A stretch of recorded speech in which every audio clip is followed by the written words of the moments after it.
మీరు ఎక్కువ నిజాలు చెప్తారా? అబద్ధాలు చెప్తారా? నాకు నిజాలు చెప్పడమే ఇష్టం. అందరు అమ్మాయిలాగా మీరు కూడా అబద్ధాలే చెప్తారా? నిజాలు చెప్పడమే ఇష్టం అని చెప్పా. షూరా? నిజం చెప్తారా? ఒక విషయం అడుగుతా. హ్మ్. సీరియస్లీ. అంటే ఆ విషయం నాకు తెలుసు, నేను కళ్ళతోని చూసిన. ఓకే. అంటే ట్రూతా డేరా ఇప్పుడు? ఓకేనా? ఓకే. ట్రూత్. మీరు అబద్ధం చెప్తారా? నిజం చెప్తారా? చూస్తా నేను. మీరు అబద్ధం చెప్పినట్టయితే వీడియో కూడా ఉంది, నేను ప్లే చేస్తా. ఓకే. నిజమే చెప్తా. షూరా? ఆలోచించుకోండి. ఈవెన్ నా దగ్గర వీడియో కూడా ఉంది. ఆ క్వశ్చన్ అడుగుతా, మీరు అబద్ధం చెప్తే నేను వీడియో కూడా ప్లే చేస్తా. ఓకే. నిజమే చెప్తా. మీకు ఇప్పటివరకు ఎంతమంది అబ్బాయిలు ప్రపోజ్ చేశారు? ఏదో అడుగుతాను అనుకున్నా. బతికించారు. సో అంటే అది నెక్స్ట్ ఉంది ఇంకోటి. డైరెక్ట్‌గా ప్రపోజ్ చేసిన వాళ్ళు ఒక ముగ్గురు, నలుగురు ఉంటారు అంతే.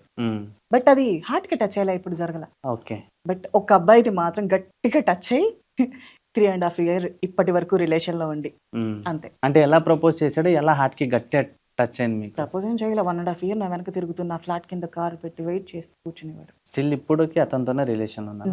యెస్. ఆయన ముందు మీరు ఎప్పుడైనా బయటికి వెళ్ళినప్పుడు ఎవరన్నా మీకు వేరే నజర్తో చూసినా? ఫస్ట్ వాడితో ఉన్నప్పుడు నేను తల పైకెత్తాలిగా. తల పైకెత్తి కూడా అంటే ఇంత సిన్సియర్గా ఉంటారా నిజంగా? ఏమో తన విషయంలో నేను చాలా సిన్సియర్. నాకు తెలిసి ఇంత లవ్, ఇంత ట్రస్ట్ గా ఒక అమ్మాయి కూడా ఉండదేమో అనిపిస్తుంది మిమ్మల్ని చూస్తుంటే, మీరు చెప్పే మాటలు వింటుంటే. అందుకే అమ్మాయిలకి మాకు చాలా తేడా ఉంటుంది ప్రేమలో. ప్రేమలో మమ్మల్ని ఎవరు గెలవలేరు.